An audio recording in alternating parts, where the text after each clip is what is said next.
Ahora los personajes claves, usted los conoce, o sea, los personajes de 1 Samuel son personajes bien conocidos, ¿cierto? Samuel, Ana, Elí, Saúl. Además está decir que siempre tengo la expectativa de que usted esté leyendo los libros antes que nosotros los comencemos a estudiar. Pero bueno, de todas maneras, si usted lleva un tiempo en el Señor, son personajes que comúnmente son mencionados. Samuel, Ana, Elí, Saúl, David, Goliat, Jonathan, Abigail. Ya en 2 de Samuel hay algunos personajes no tan conocidos y Esfiboset, bueno, ya son no, Betsabé, Absalón, Seba, Amón. Bueno, aquí yo elegí 10 que les va a ser fácil colocar en la prueba. ¿Sí?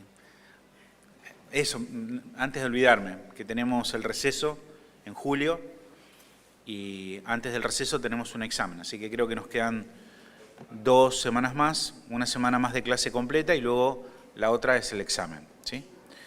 Muy bien. Así que ahí tenemos los personajes. La fecha clave, obviamente, la más importante, es el comienzo de la monarquía, estamos hablando de Samuel, 10:51. Hay muchas advertencias, el profeta hablando constantemente al sacerdote y al rey para que se arrepientan, ¿no? Entonces, está hablando aquí al reino del norte y al reino del sur de Israel para que se arrepientan de su pecado y no terminen yendo a la cautividad, pero obviamente no hacen caso. Pero encontramos ahí muchas advertencias y también mucha misericordia de parte del Señor, ¿no? De enviarle profetas para hablarles y para que recapaciten acerca de lo que estaban haciendo y para que se arrepientan. Así que bueno, ahí tenemos pasajes hablando de los instrumentos de Jehová, el líder, el ungido, los nombres principales. La soberanía de Dios humillando a los soberbios y desobedientes y levantando a los humildes y a los obedientes. Es maravilloso ver en este libro toda la historia de una persona. Entonces nosotros vemos a una persona cuando comete actos de desobediencia y en algún momento podríamos decir, ok, vemos un acto de desobediencia, el caso de David, vemos que pecó. Y quizás no pudiéramos observar qué es lo que ocurrió después. Bueno, no, sí, vemos. Acá vemos lo que una persona hace y las consecuencias que la persona luego tiene que enfrentar a causa de ese pecado. Y eso también nos deja muchas enseñanzas a nosotros. A veces nosotros no podemos ver hoy la consecuencia de lo que estamos haciendo.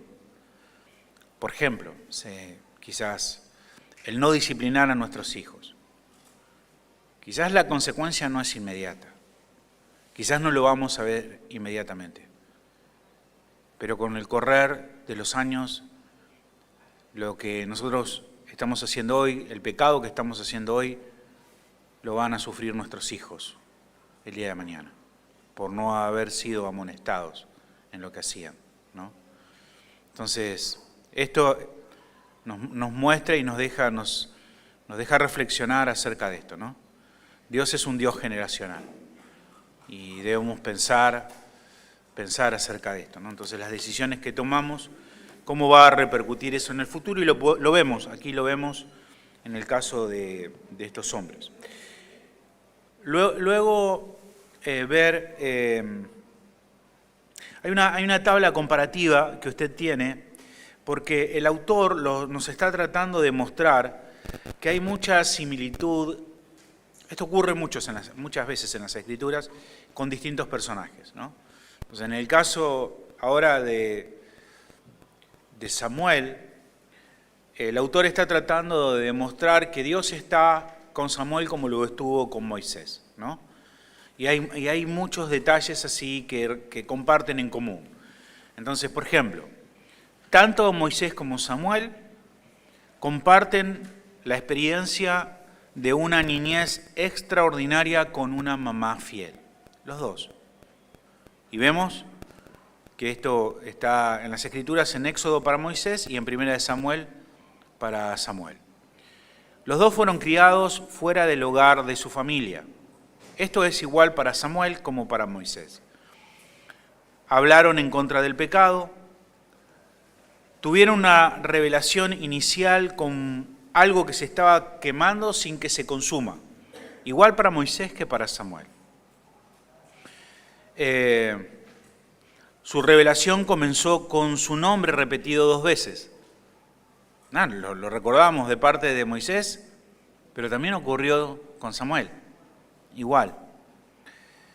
Fieles profetas fueron personajes únicos, no tanto en Génesis como en Reyes. Los dos recibieron el mandato de anunciar juicio de parte de Jehová. Los dos mataron a un enemigo de Israel con sus propias manos. Los dos. Escribieron y guardaron la ley delante de Jehová, funcionaron como juez, funcionaron como profeta, edificaron un altar a Jehová. No eran sacerdotes, pero tenían actividades como si fueran sacerdotes. Tuvieron 2 hijos, bueno, muchas similitudes, ¿no? Moisés, Samuel, para mostrarnos que Samuel es una persona especial, es un personaje especial en las Escrituras, al igual que Moisés. Muy bien. 3. La soberanía, bueno, eso lo vimos, humillando a soberbios. 4, el pacto de David. Hay muchas referencias en cuanto al pacto de David. Es de lo más citado en las Escrituras. Hay más de 40 pasajes de las Escrituras que hacen referencia a 2 de Samuel capítulo 7. 40 referencias, es mucho, ¿no? Es mucho. David se menciona más de 1000 veces en las Escrituras. Y obviamente David no es que es un hombre muy importante por lo que hizo, porque lo que hizo fue terrible, sino por lo que Dios le promete a él. Dios le promete que va a edificarle casa a David. La promesa que Dios le hace a él. 2 de Samuel 7:12 dice, después de ti, no estaba hablando de Salomón, ¿no? O sea, después de ti, bueno, estaba hablando de Salomón, no. Después de ti, y esto lo entiende, o sea, que es cuando él muera, Dios va a levantarle descendencia. Y bueno, en Cristo es que se cumple esto. Dificultades claves, veamos las dificultades. A ver, tenemos una dificultad con respecto al original. Para los que no saben esto, los rollos originales, los escritos originales, en cual escribieron los autores, no existen más. Se echaron a perder. No hay ninguno. No hay ninguna carta, ningún rollo original. Pero, ¿qué es lo que ocurría a través de la historia? Bueno, no había imprenta, no había fotocopiadoras. ¿Qué ocurría? Bueno, una persona lo que hacía era tomar y copiar. Copiaban, muy meticulosamente. Si había un error, si se equivocaban en una letra, no era que agarraban liquid paper, borraban y seguían. No, esto se destruía y volvían a hacer una copia que sea exacta a la copia anterior. Y así había personas llamados copistas que hacían copias. A lo largo de la historia se recogieron todas las copias que hay. Hay más de 5.000 copias de las Escrituras. Los últimos rollos que se encontraron en las cuevas de Qumran tienen fragmentos de Isaías y cuando se comparan son exactamente lo que nosotros tenemos en nuestra propia Biblia. Eso nos da la seguridad que lo que nosotros tenemos en nuestra Biblia es veraz. Pero, aún así, hay diferencias entre algunas copias, entre una copia y otra copia. Pequeñas, pero hay diferencias. Se pueden refrendar y comparar con las otras copias que tenemos, pero hay diferencias. Lo que trata La ciencia que trata esto es la crítica textual, ¿no? Entonces, la que observan los manuscritos, cuáles son más antiguos, cuáles tienen menos errores, ¿no? Entonces, cuando nosotros hablamos del texto original de Samuel, nos estamos refiriendo entonces a la crítica textual. Entonces, tenemos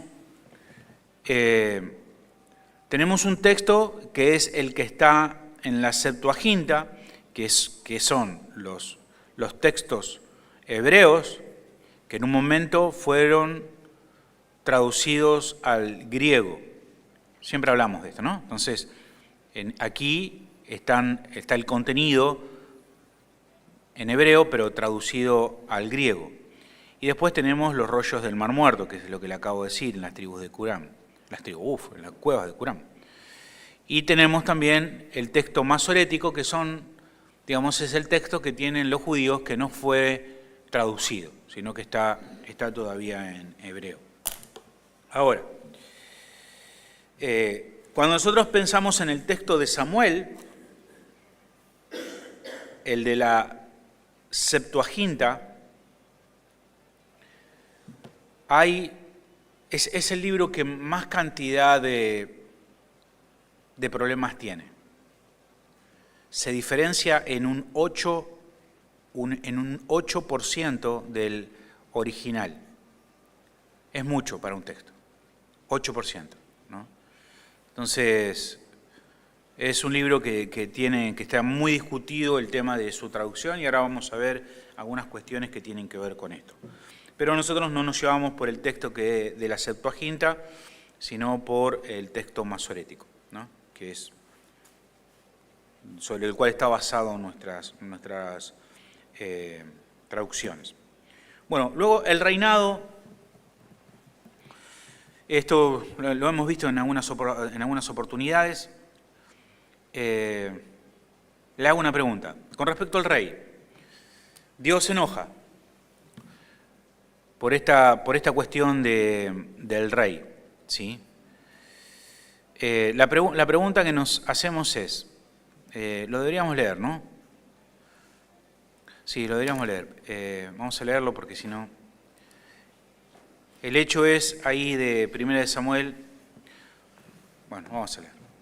1 de Samuel. Quería saltearlo.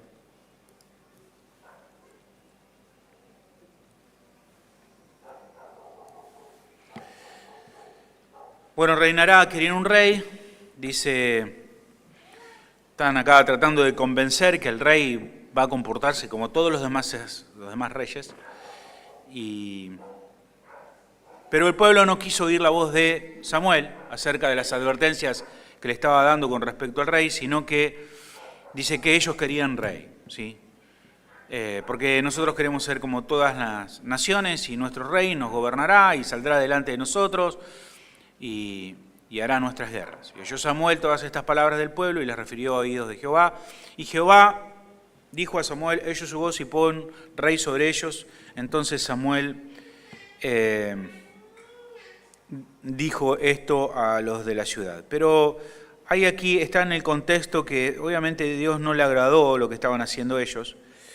En el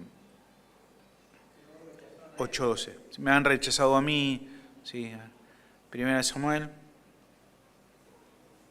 Claro, porque es del capítulo 8 al capítulo 12, no son versículos, ¿no? Entonces el texto luego sigue. Saúl es elegido rey, pero, a ver.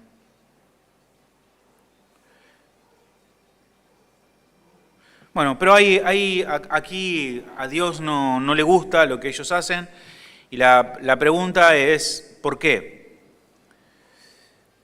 El texto es ambivalente, o sea, no deja entrever si está enojado Dios o no está enojado.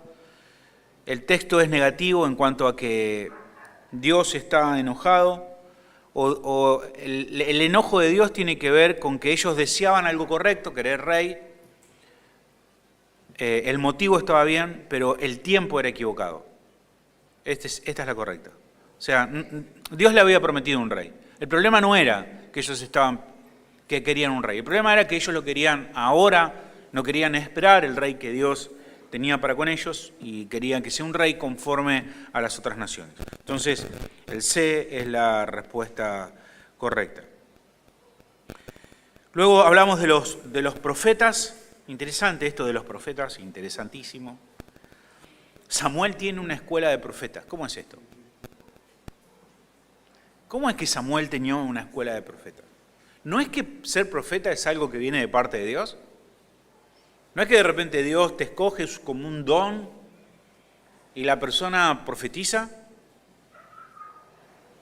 ¿Cómo es que Samuel tenía una escuelita donde iban personas a aprender a ser profetas?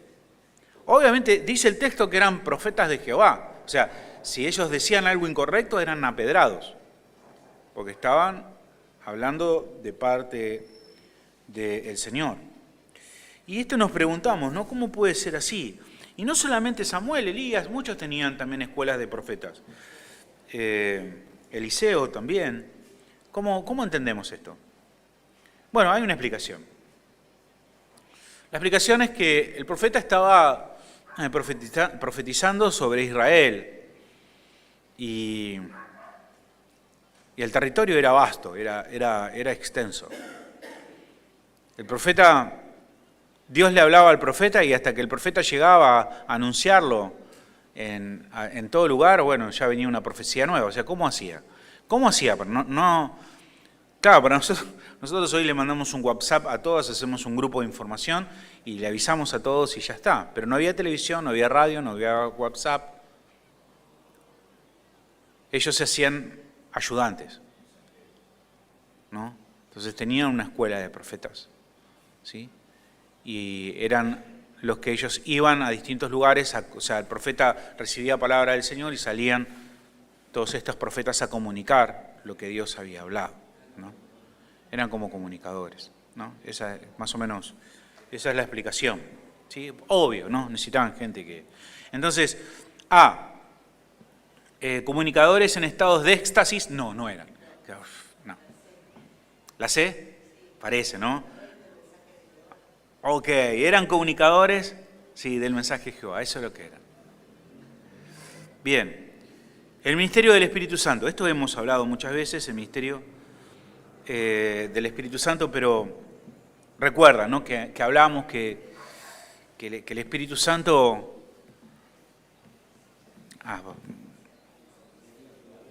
hablamos muchas veces, ¿no? Este me salió con la cabeza torcida.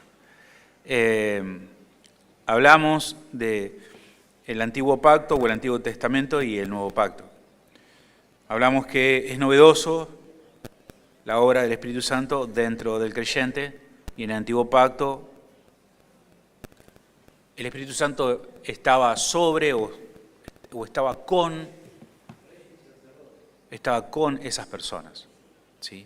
Capacitándolos, ¿ok?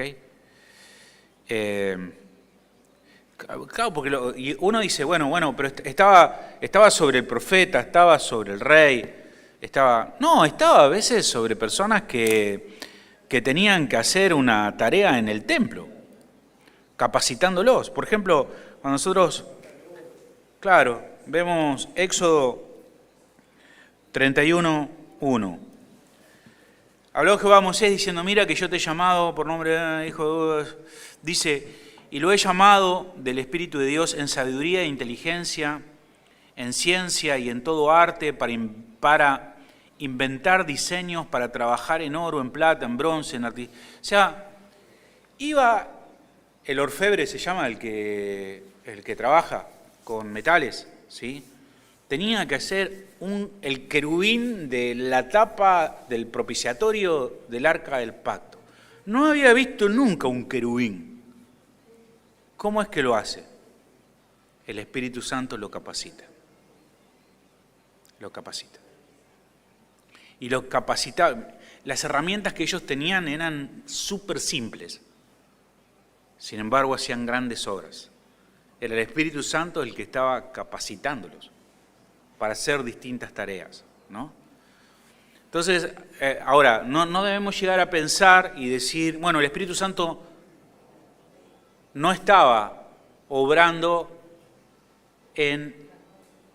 o algunos podrían decir, bueno, es que las personas en el Antiguo Testamento no tenían al Espíritu Santo. Bueno, habría que definir qué significa tener. Si es tener en el sentido de que estaba con ellos, sí lo tenían, ¿no? Así como dijo el Señor, el Espíritu Santo está con vosotros, pero cuando yo me vaya estará en vosotros. Pero sí, obviamente, el Espíritu Santo obraba, no estaba regenerando su mente, como lo hace con nosotros, obrando, cambiando nuestros pensamientos, conformándonos a imagen de Cristo, no. Pero sí el Espíritu Santo estaba, por ejemplo, dándole fe a personas. ¿Cómo Abraham llegó a creer? ¿Por sus propias fuerzas? ¿Por su propio entendimiento? Abraham era un muerto espiritual. Necesitó la obra del Espíritu Santo que le diera fe para creer, porque la fe es un don de Dios. Viene de parte de Dios, ¿no? Entonces, el Espíritu Santo estaba dando fe ahí también a personas para que pudieran creer. En ese sentido, el Espíritu Santo estaba obrando, pero es novedoso el ministerio del Espíritu Santo en estar dentro del creyente, obrando en el creyente, transformando al creyente. Ok, bien. Duración del reinado de David, y aquí tenemos un problema con la cuestión de la traducción, porque está aparentemente afectada. Primera de Samuel 13:1. ¿Me pasé algo por alto? Sí, una preguntita. ¿Cuál? El ministerio del Espíritu Santo es la A, la B. Ok, vamos a descartar. Bueno, la B, sí, está bien.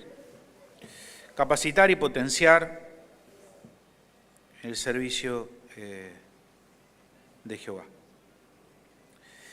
Primera de Samuel, bueno, aquí nos encontramos con un problema que no es muy importante porque se refiere a la edad de Saúl, cuántos años tenía Saúl y cuánto reinó. Si tenía 30 años Saúl, si tenía más de 30 años, si reinó 40 años o reinó 42 años. Es toda la discusión que hay con respecto a esto. Entonces, el texto dice, habiendo ya reinado Saúl 1 año y cuando hubo reinado 2 años sobre Israel, ya es como rara la traducción. Si nosotros lo vemos, por ejemplo, en la traducción NBI, dice, Saúl tenía 30 años. ¿30 años tenía David? Perdón, Saúl. Y ahí dice que la Septuaginta no incluye el número 30 años. O sea, como que hay una traducción que no dice 30 años. Cuando comenzó a reinar sobre Israel. Y duró durante 42 años. Pero Hechos 13:21 dice que reinó 40 años.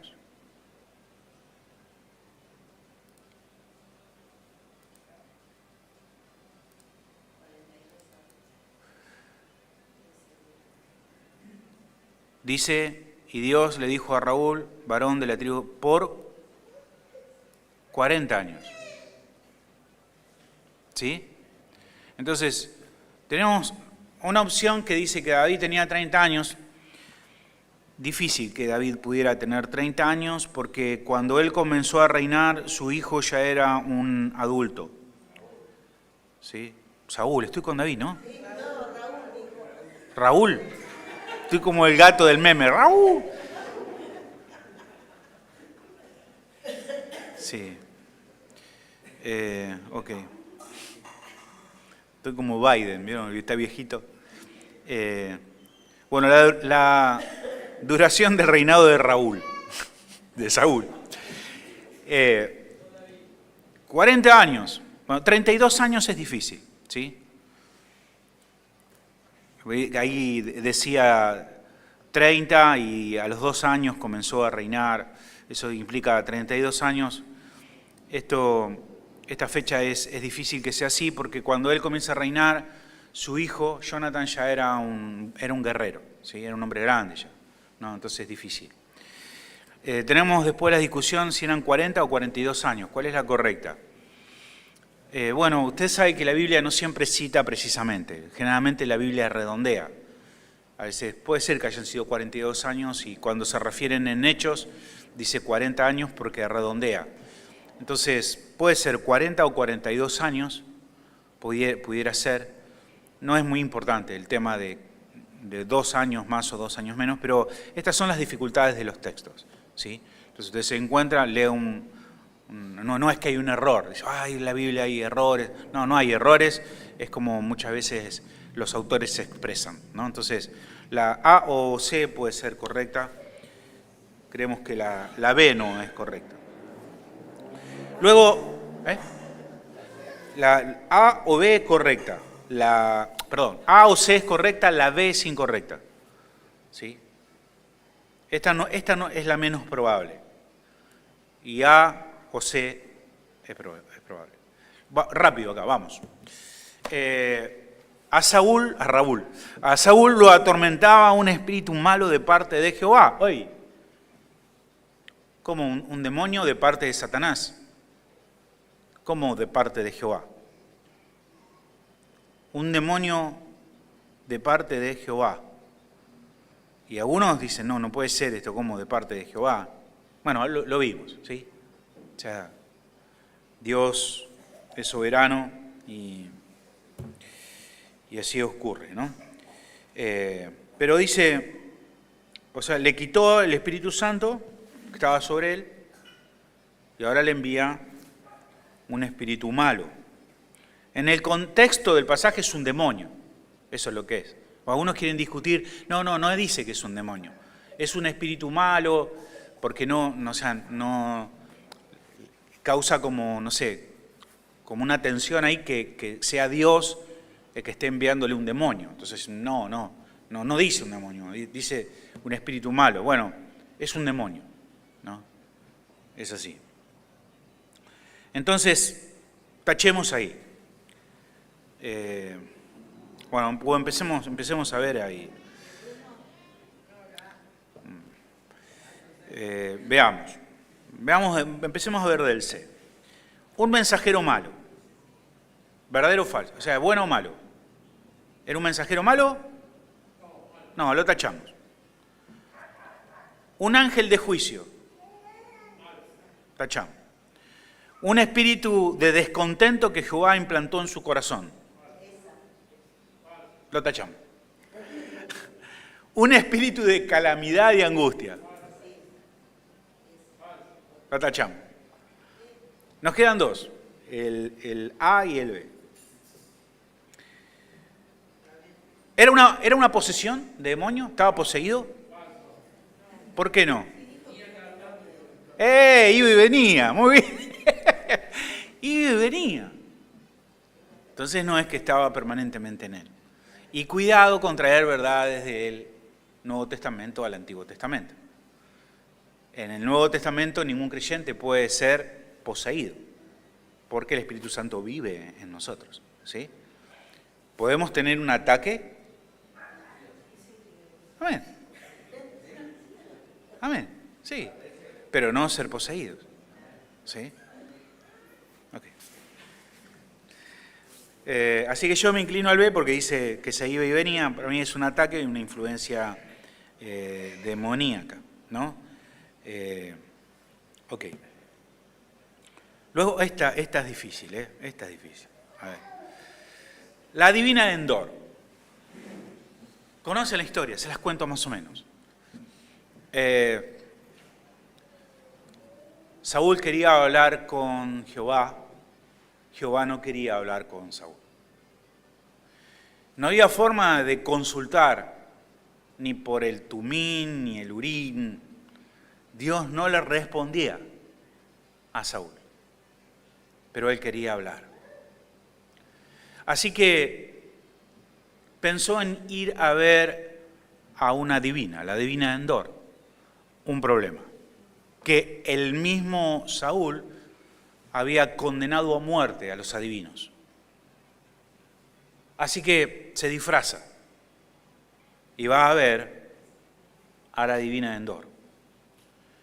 la divina invoca a Samuel y Samuel se hace presente. ¿Estás ahí, Samuel?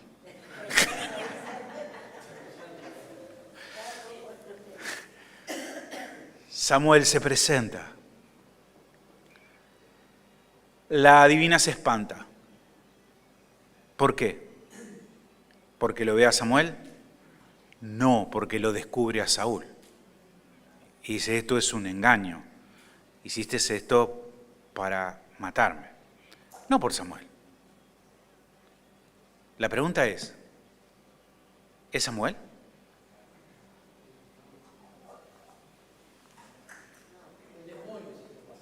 ¿Un demonio? Pero habla como Samuel. Le profetiza y le dice que es Samuel. Es Samuel. Es Samuel. Lea después el pasaje. Es Samuel.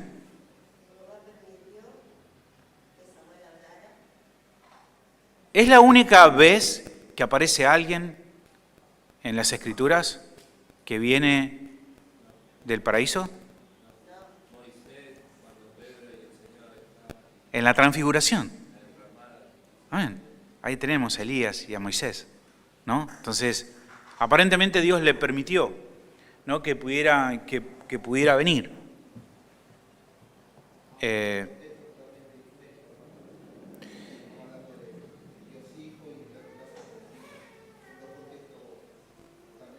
Claro, miren, hay algunas personas con respecto a esto que pensando un poco en la parábola de el rico y Lázaro,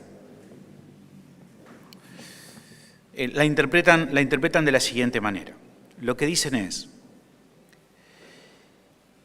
que antes de la cruz había un lugar que se llamaba Seno de Abraham, que era un lugar de espera hasta la cruz y que después las personas iban al cielo.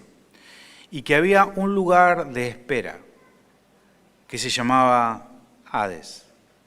Y ese lugar de espera era un lugar de tormento intermedio en espera al infierno. ¿Sí? Hoy en el infierno no hay nadie. El primero que va al infierno es el falso profeta, ¿sí?, Satanás, los demonios y los que vengan del juicio del trono blanco, ¿no? Entonces ahí van a ser echados al fuego.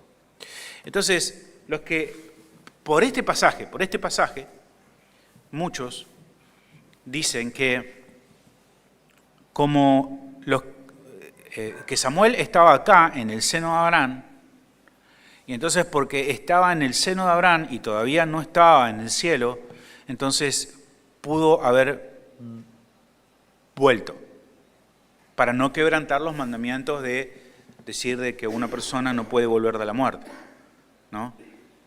Entonces, que esa es la razón por la cual se pudo hacer presente. Lo resuelven de esa manera. Pero yo creo que no es necesario explicar la parábola de esta manera, porque en realidad, sea que hubiese estado en el seno de Abraham o haya estado en el cielo, necesitaba permiso del Señor. O sea, si el Señor le permitió, sí, lo pudo hacer, ¿sí? Así que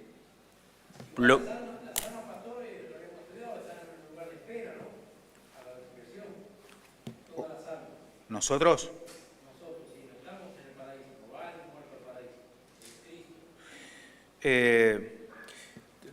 o sea, hoy y antes, siempre, cuando una persona muere, tanto antes como ahora, Pablo dice que ausente en el cuerpo, presente en el Señor. O sea, es mejor, si morimos, estamos con el Señor inmediatamente. Lo que la Biblia dice de que cuando nosotros morimos, inmediatamente estamos con el Señor, ¿sí?, ausentes en el cuerpo, presentes en el Señor, esperando la resurrección de los muertos para tener nuevos cuerpos. Amén. Eso es la espera que tenemos, pero estamos en el cielo. Amén. No hay tal cosa como un estado de... Primero, no hay nada que en la Biblia que hable del purgatorio. O sea, la doctrina del purgatorio es la doctrina que hay una estación anterior donde las personas están y acá los vivientes pueden ofrecer ofrendas y oraciones para que esta persona sea enviada al cielo y no al infierno, ¿no? Eso obviamente no es bíblico de ninguna manera. Pero sí que nosotros estamos con el Señor y estamos esperando, los que han muerto están esperando los cuerpos. Y los que murieron están también en un lugar, estos sí están en un lugar de espera, de tormento intermedio, esperando también la resurrección para recibir cuerpos y ser enviados al infierno. ¿Sí? Eso es lo que nos... Igual esto lo vamos a ver con muchos más detalles luego. Pero, ok. Pero hay algo también que es cierto, que la Biblia nos dice que en la cruz algo ocurrió con el poder de Satanás. O sea, Cristo en la cruz venció, despojó a Satanás de poder. Los humilló a los demonios. Aparentemente, Satanás y los demonios podían hacer cosas acá que ya no pueden hacer acá, que Dios no se los permite. Por ejemplo, ¿ustedes creen que el diablo y los demonios pueden, aunque no sean cristianos, o sea, a no cristianos, no, a personas que no son cristianos, ¿ustedes creen que ellos pueden poseer a las personas que quieran? No, no pueden, porque si no estarían todo el mundo poseído. Claro, imagínate, todo el mundo estaría poseído, endemoniado, y no es así. ¿Y por qué no es así? Y bueno, porque Dios no lo permite. No lo permite, entonces no lo pueden hacer. Pero sí aparentemente había más poder acá que acá, por el hecho que lo dice la Escritura, ¿no? Sí. No, que las personas que son poseídas muchas veces tienen que cumplir un acto de obediencia antes, o sea, hacen un pacto o hacen algo, o sea, que no quedan de como van caminando en la calle, pero mayormente cuando hay personas que están poseídas, hicieron algo para buscar eso. Sí, interesante eso, ¿no? Sí, o sea, lo que nos dice el hermano, que aquellas personas que van hacia rituales, brujerías, umbanda, quimbanda, generalmente esas personas están poseídas. O se heredan. Sí, yo en verdad me siento incompetente a hablar de esto porque la Biblia no lo dice. La Biblia habla muy poco acerca de los demonios, ¿sí? Entonces, toda esta información no viene de la Biblia, vienen del propio Satanás, ¿no? Y los demonios, que son mentirosos. Entonces, yo no sé esto cómo es, ¿sí? Sí, lo que sé es que un creyente no puede ser endemoniado y que la forma para que una persona deje de estar endemoniada es que se le predique el Evangelio y que responda al Evangelio. Amén. Y de esa forma la persona es libre de cualquier atadura y de cualquier demonio. ¿Sí? Sí.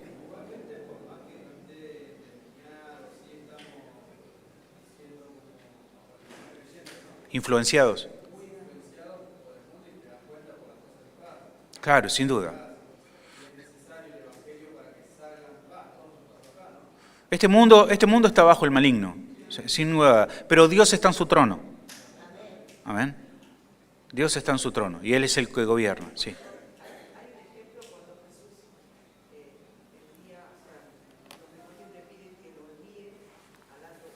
El demoniado de Gadareno.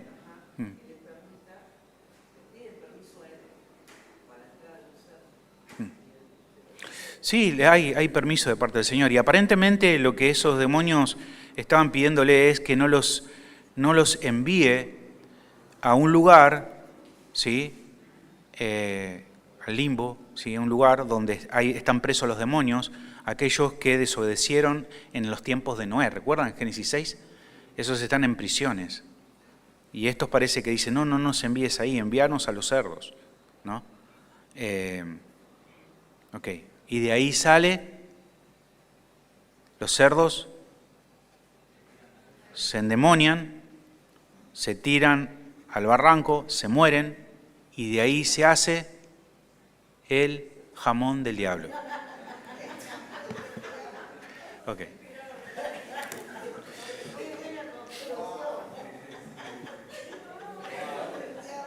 Amén. Wow. Ok. Sí. Sí, puede ser. Puede ser. Puede entrar un demonio ahí. Por lo menos lo vemos en las Escrituras. Ok, terminamos con la simiente de David. Todos estaban pensando en la Biblia. ¿Qué está diciendo?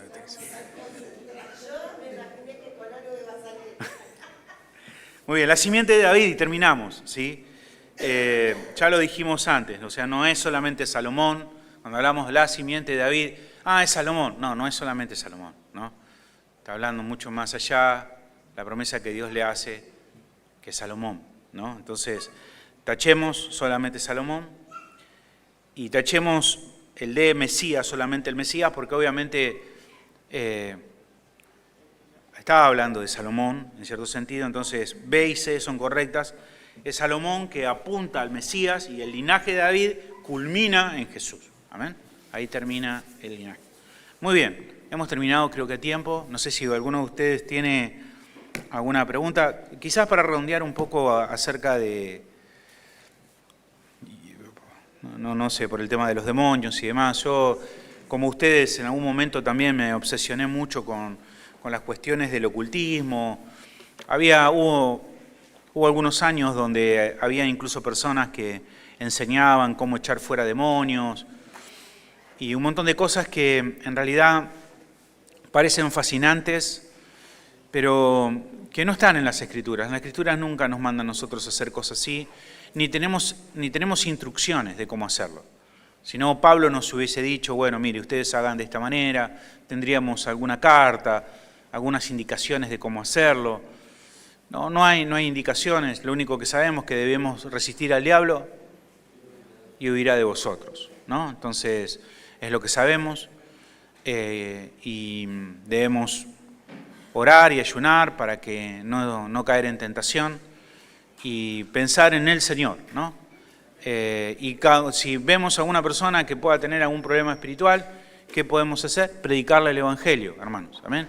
El Evangelio es poderoso para transformar, para cambiar, ¿sí? Para traer a las personas de muerte a vida y no hay demonio que pueda oponerse o resistirse a eso, ¿no? Entonces, a veces dice, bueno, pero está endemoniado y ¿cómo va a escuchar? Bueno, oremos. Todas las personas que están endemoniadas, me ha pasado muchas veces, llegan a un momento donde uno puede hablar con la persona, ¿no? Entonces, cuando uno puede hablar y puede razonar con la persona, le predica el Evangelio. ¿Amén? Predica el Evangelio. Una vez, hermano.